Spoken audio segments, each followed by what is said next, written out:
Hello there, and welcome to my Gothic garden.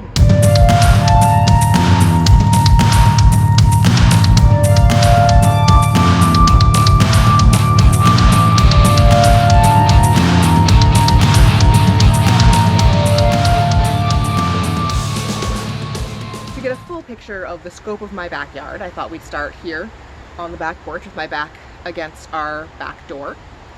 And I'm going to take you down these stairs here onto our patio.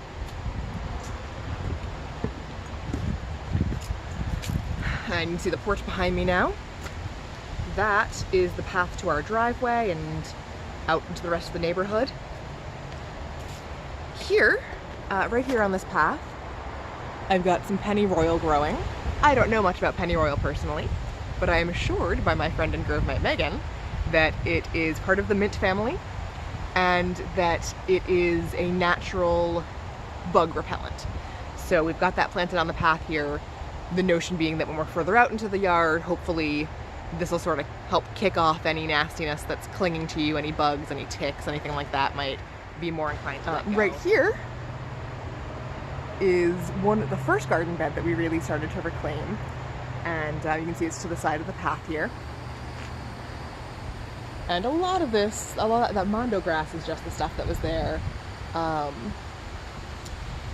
But if you look down right at the edge here, right at the edge, that is a juga and also a bunch of clover that needs to be weeded out. But that's a juga, and that is planted there intentionally. I also don't know anything about it, and I don't remember what Megan told me, so a juga. At the moment, a lot of it is kind of icky looking because I've put down a lot of cardboard in the garden beds that we've cleared but haven't yet planted anything in.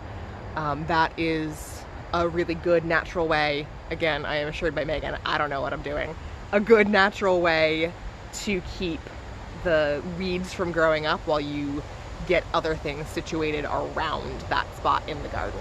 So there's a whole mess of that going on in this garden bed right now.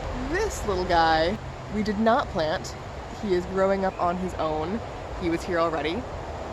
There are also a couple of small holly trees that are doing the same thing, and they're fine.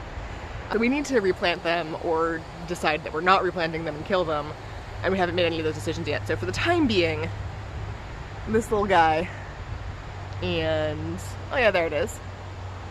Little holly back there and the other holly in this garden bed are just gonna have to hang out and wait while we figure out what to do with them. I don't remember what this big leafed guy is called.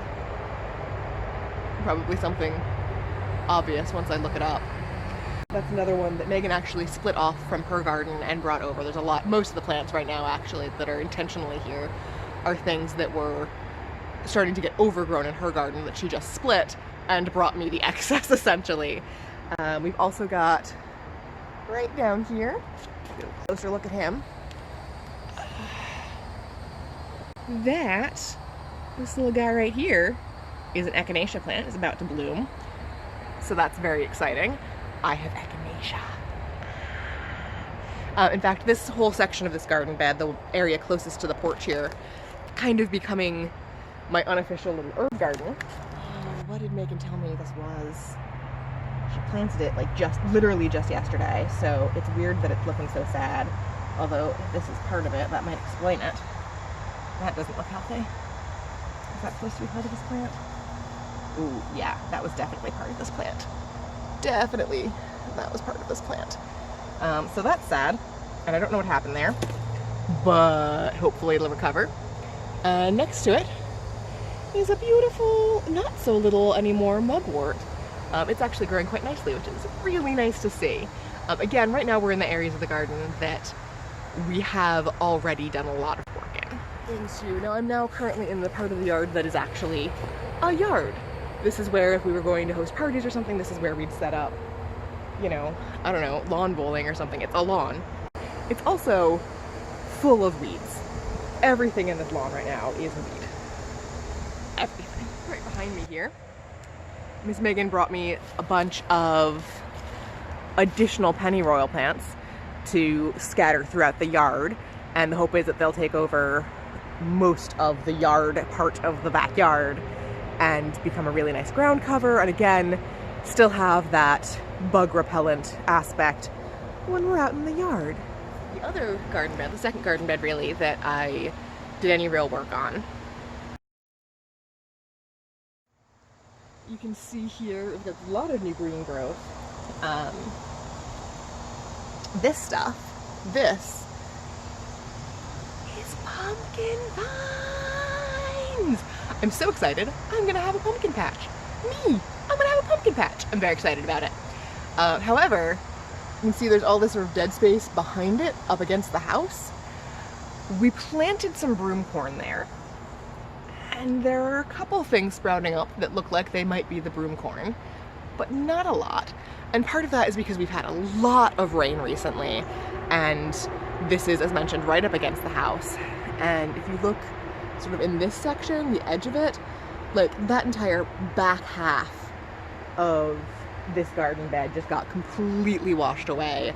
Our gutter system just was not up to the task, and a lot of it came straight down into this bed, and that just got washed away and is a big mess, basically. So, you know, there you go. Sorry, there's like a spider web all over my camera right now. I like spiders, I don't like them on my phone. Probably next year we'll take a pass on the broom corn, even though I love the idea of it, and put something a little more established in that spot, like a shrub that's already grown or something, and just let that back half of that bed be a year-round shrub of some sort. But dude, I'm gonna have pumpkins! It's particularly exciting because I honestly didn't think that I was going to get the chance to grow anything this season. I really genuinely thought that all the work I was going to put in this summer would be focused on tearing things out. And that still is the bulk of the work I need to do. But I'm growing pumpkins, and that's exciting. And again, obviously we planted, you know, the ajuga and the mugwort and a bunch of other things, the pennyroyal, and that's lovely and nice. But the pumpkins are the thing I was really excited about. The rest of it is just sort of, that's not fair. I'm excited about the mugwort and about having an herb garden. More for witchy purposes than cooking purposes, because let's be honest about how I'm more likely to use herbs. So I'm coming back up here onto this path that you might find familiar at this point. So this is the path back into the, I'm now squarely in the wooded portion of my yard, right? This is all woods and ground cover. The ground cover is basically two things: poison ivy and vinca. I've never seen the vinca flower because, possibly because the flowers are often sort of lower down, and possibly just because it's too shady for them to bother with it. I don't know, it's hard to say. The truth is, for all that I would love to do this completely naturally, there's too much poison ivy in my yard to not be using some poison. And there's nothing in the yard really that I care that much about that I'm going to be heartbroken if the poison kills it too. Certainly not back this far. So that's what a lot of this death and decay is me having sprayed Roundup on it, because no, but really, there's a lot of poison ivy back here. That's not a Roundup chair. It's rotting. It needs to go to my wood pile, and I need to get new outdoor furniture. Probably not the wood variety, because clearly I can't take care of that. I'm currently standing not at the edge of my property, but at my back gate. The property actually extends slightly beyond this. And now, behind me is our pet cemetery. Don't know that it's especially visible from this angle, but let's go take a closer look. Again though, everything back here is so overgrown. I don't even know what I'm walking through right now. Some of it is certainly poison ivy, the rest of it is a mystery. It's Rupert's grave, Algernon's, just twitches. There's also a bird buried back here, but it's not my bird and I didn't bury it. And I don't know what my friend used as a grave marker, so I'm gonna need to get her back here before I do too much in this area. But the idea here actually is going to be, again, long term. This summer I'm going to be happy if I can make this space usable, period. But long term, the plan is to put up an additional fence across this area here so that pheasant can't get in, and continue to use it as a pet cemetery, right? I'm not exhuming any of my pets. I hate to say it, but someday pheasant will be allowed in this section because that's the nature of the cycles of life and death. But continue to use this as a pet cemetery and also as a poison garden. I really like the idea of making this area that I'm standing in right now, this little corner of our yard, a poison garden. But again, I definitely have to make sure that the dog is kept from that, because I would never forgive myself if I planted some datura and later found out my dog had gotten into it and oh no, now my dog is dead. Wow. This back section of the yard also extends all the way out just to the same edge as the yard extends. They didn't really walk to that edge out there. And in this area, we actually have a little bit of a fire pit situation going on. It's 2 years since this fire pit was at all functional. Can you see that? I don't know what I'm showing you. That's probably the fire pit in that shot. I'll pretend it is. My long-term plans for this area in general involve basically completely overhauling it. We've got this giant pile of wood sitting back here, like plywood and branches and just a bunch of garbage, basically. Flammable garbage, but garbage. And I want to keep a fire pit back here, but I want to redo this whole space. And where I want the rest of the yard and the garden to maintain a sort of natural feel, even if it is in fact, maintained and cultivated and all that, I want it to still feel natural. Back here I want to just have it be like a really ornate, fancy pants garden. Again, starting with the poison garden and the pet cemetery on the far end. And then I have this beautiful concept, this beautiful like checkerboard concept for the rest of this space. But again, that is, man, if I get to that next summer, I will be elated. I would be surprised if that's not at least 2 or 3 years in the future, just talking about the amount of time it's going to take to get things done. So I mentioned this ridiculous Adirondack chair that's just sitting here. It is in fact here for a purpose. It is marking a secondary. Once upon a time, previous owners of this property maintained a path back here.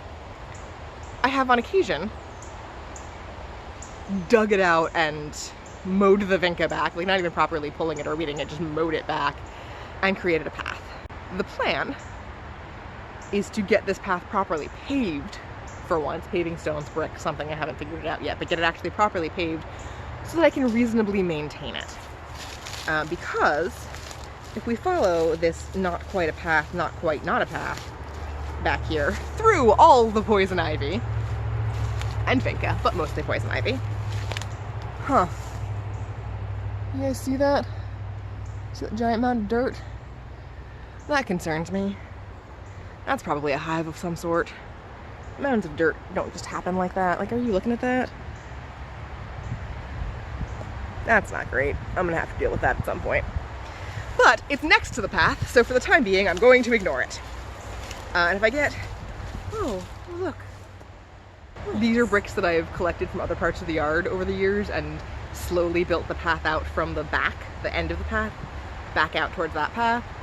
But this is as far as I've gotten, and you can see, again, that Adirondack chair marks the corner where the two paths meet, and you can see how far back that is, and this is where the bricks have just begun.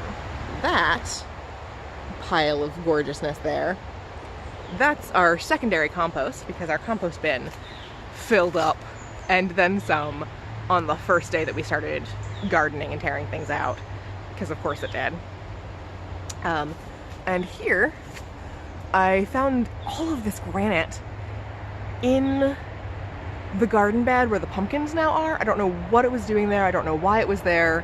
When I bring it up to Micah, he's like, oh, imagine that, in this tone that suggests he knew it was there and didn't care and didn't bother to tell me. I don't know. But this area back here with this granite is now going to be a little nook. Again, when I've cleared the path in the past, we've used this area for a shrine during Samhain, and I'm sure it will get used for that sort of purpose again. My intention is to get more bits of granite. Megan came over last night, was here during the day to help me with some garden planning, and then came over last night for ritual. Was like, I brought some moss, which is why there's now moss sort of seated in there, because we agreed that we actually really liked the sort of broken look of this granite, and that filling it in with moss would actually make a really nice thing. So we need to get more granite because we want to clear off more of this area.